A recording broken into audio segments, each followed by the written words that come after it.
I'm Patty Ann Brown, and you are in the Strategy Room. A new report finds 44 states continue to partially or fully waive work requirements for Americans on food stamps.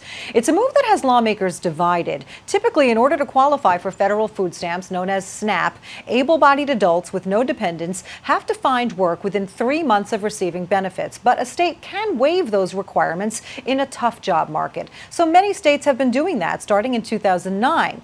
But unemployment has been cut in half since then. And some critics say it's time for states to stop renewing the waivers. So here now with reaction, Basil Smikle Jr., Executive Director of the New York State Democratic Party, and Liz Peek, columnist with the Fiscal Times. Thank you both for joining us. Thank you. So a group critical of the waivers says of the explosion, it's a quote here, the explosion of enrollment without requiring work is a recipe for long-term dependency and is hurting the country's economic recovery. That is from the Foundation for Government Accountability. Basil? Well, I don't think it's a recipe for long-term dependency on food stamps.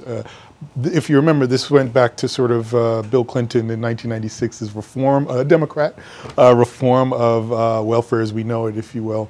And I do think that there's a strong rationale for the waiver of the requirement in a bad job market. I'm not so sure right now that it's even time to bring that requirement back yet. But I do see it happening at some point down the road. The issue, I think, with many of these jobs is that they seem to penalize individuals for being on public assistance more than actually give them skills to be able to go out and get jobs outside of public assistance. So I think that's the core issue. And if states haven't figured that nuance out, then I think that's where the problem lies. Well, Liz, to Basil's point, one of the supporters of the waivers says one-size-fits-all cutoffs make it more difficult for people to get and keep work. That's the New York Coalition Against Hunger. Well, there should be no law in the land that discourages people from getting a job. And there are millions of them. There are housing issues, there are food stamps, etc. The issue with food stamps is we have 46 million Americans receiving food stamps. It's been 4 years straight of that kind of number receiving this particular kind of payment. And the reality is we either have unemployment down to 5.3%, folks, or we don't, right? Is that a baloney number? If it's a baloney number, fine, then let's continue these waivers. But if actually that's the number we're looking at, that's a very low level of unemployment. And there really is no rationale under that sort of scenario for offering people this benefit.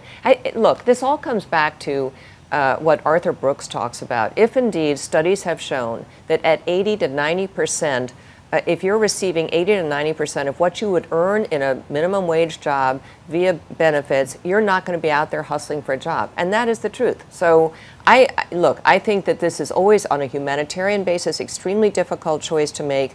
But I think that as we've seen with unemployment benefits, the minute those were cut back, guess what? People went and found jobs. So I think this is an analogous situation, and for people without dependents, I don't think this is appropriate. All right. Well, governors are the ones who decide whether or not to renew these waivers. And in Kansas, Governor Sam Brownback let the waivers expire 2 years ago.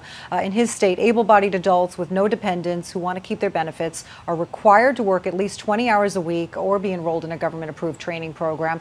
He says it's working. Basil? No, I think with Liz's point earlier, I do believe that unemployment has gone down. I actually believe that number. But what I think we can all agree on is that wages have stagnated.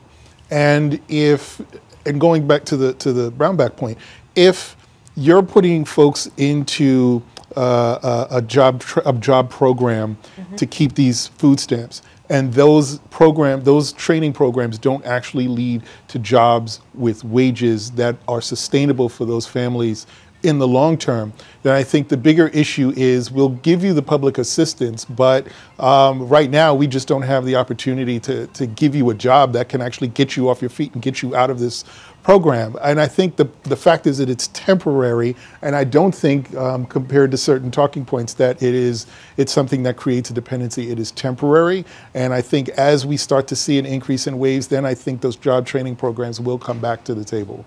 All right, we're going to have to leave it there. Both of you, Basil, Liz, thank you so much for joining us. Thank you. And for more on this developing story, go to foxnews.com. I'm Patty Ann Brown. Thanks for watching.